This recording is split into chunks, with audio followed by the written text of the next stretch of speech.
Hola, en este último vídeo del grupo 15 vamos a ver los óxidos de los elementos que van desde el fósforo al bismuto, así como los oxoácidos y oxosales que se forman. Vamos a hacer especial hincapié tanto en la estructura como en la reactividad, ácido-base y redox. También vamos a ver algo de los fósforos, de los fosfatos y su papel en la biología. Bueno, sin más preámbulos, pasamos al grupo recordándoles siempre que cualquier comentario o duda lo pueden dejar tanto aquí como en la página de Moodle. Empezamos. Los óxidos del fósforo al bismuto presentan principalmente dos estados de oxidación, el estado de oxidación más 3 y el estado de oxidación más 5. Muchas veces se representan con estequiometrías que son múltiplos de esta relación 2:3 o 2:5 de los elementos debido a que se formen estructuras moleculares, que se formen moléculas con una determinada número de átomos. En estado de oxidación 5, los óxidos muestran un aumento del carácter oxidante al bajar en el grupo. Vemos que el fósforo tiene un potencial negativo de reducción, en cambio el bismuto tiene un potencial muy alto. De hecho, el óxido de bismuto es un óxido muy inestable que es poco estudiado. En este estado de oxidación, los óxidos son principalmente ácidos, reaccionando por tanto en medio básico, dando lugar a las oxisales correspondientes. Para el estado de oxidación 3, cabe esperar que tengamos óxidos más básicos y estos además aumentan su basicidad al bajar en el grupo. Como les decía, los óxidos de estos elementos tienden a formar estructuras moleculares, especialmente en estado de oxidación más 3, formando estructuras de caja formadas por 4 átomos del elemento y 6 átomos de oxígeno. La excepción para este estado de oxidación 3 es el óxido de bismuto, que tiene un mayor carácter iónico debido al carácter metálico del bismuto. En cambio, en estado de oxidación 5 se forman óxidos que son principalmente covalentes, siendo la excepción el óxido de fósforo, que tiende a formar cajas parecidas a las que hemos visto para el estado de oxidación 3. Por último, podemos ver nuevamente en el diagrama de Frost que el estado de oxidación 3 se va estabilizando a medida que bajamos en el grupo. Veamos pues en primer lugar los óxidos en estado de oxidación 3. El óxido de fósforo se presenta en moléculas caracterizadas por 4 átomos de fósforo dispuestas en un tetraedro que se unen mediante puentes fósforo-oxígeno-fósforo. De esta estructura se deduce que el fósforo presenta un par de electrones libres que le permiten actuar como bases de Lewis.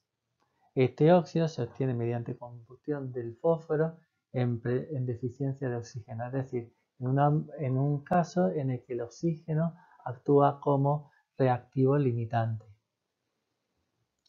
El óxido de fósforo es muy soluble en agua, dando lugar al ácido fosforoso.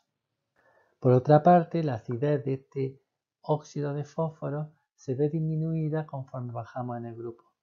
Para el arsénico y el antimonio se obtienen óxidos que, si bien son moleculares, presentan carácter de anfóteno. Así, el óxido de arsénico, reacciona tanto en medio básico como en medio ácido. Si bien el medio ácido tiene que ser muy fuerte para que se dé la reacción. Por último, el óxido de bismuto se da ya como un sólido de mayor carácter iónico y por tanto básico, si bien se necesita una concentración de ácido alta para que éste reaccione.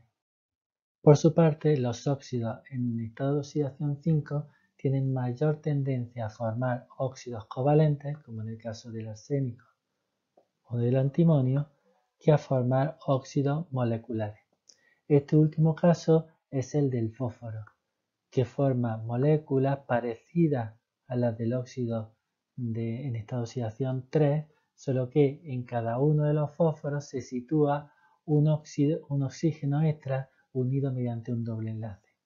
El óxido de fósforo es un sólido muy higroscópico que se utiliza para secar ambientes, por ejemplo, se utiliza en los desecadores para mantener una atmósfera libre de agua, e incluso es capaz de deshidratar el ácido nítrico, otro ácido que, como vimos, tenía mucha afinidad por el agua, hasta formar el dióxido de dinitrógeno anhídrido nítrico.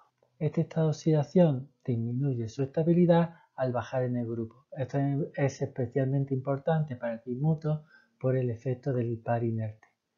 Por eso estos óxidos van aumentando su carácter oxidante a medida que bajamos en el grupo. Dentro de los oxoácidos y oxoaniones de este grupo, los más importantes son los oxoácidos de fósforo en estado de oxidación 5. El ácido fosfórico, que sería el que tenemos representado acá. Y después también son importantes el ácido fosforoso y el ácido hipofosforoso, este último en estado de oxidación 1. Una particularidad que tienen estos ácidos es que, además de tener hidrógeno en los grupos OH, tiene también hidrógeno unidos directamente al fósforo. Hay que tener en cuenta que estos hidrógenos no se van a liberar y no van a dar carácter ácido. Entonces, a la hora de contar las constantes de protonación o los protones que se van a liberar, hay que tener solamente en cuenta los protones que están unidos a OH. El hipofosforoso sí tiene solamente una constante de protonación, el fosforoso tiene 2 y finalmente el fosfórico tiene 3. Otro oxoácido que forma el fósforo es el ácido hipofosfórico, que tenemos representado aquí en la diapositiva, el cual tiene un puente fósforo-fósforo y 4 constantes de deprotonación correspondientes a cada uno de los protones unidos a oxígeno. Además de todos estos oxoácidos, que ya es un buen número, tenemos además fosfatos condensados, en los cuales se producen enlaces fósforo-oxígeno-fósforo. Estos se producen por deshidratación, condensación del grupo OH y se pueden formar cadenas de gran tamaño.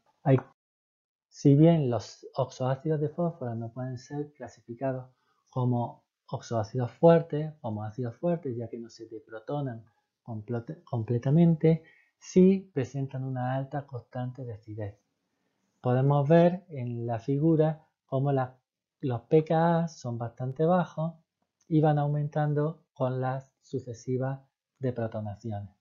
Algo similar ocurre para los polifosfatos, los cuales van disminuyendo el valor de su primera constante de disociación conforme va aumentando el número de fosfatos en la cadena. Respecto a las propiedades redox, el estado de oxidación 5 es el más estable y tanto el estado de oxidación 3 como el 1 van a tener tendencia a oxidarse a ácido fosfórico.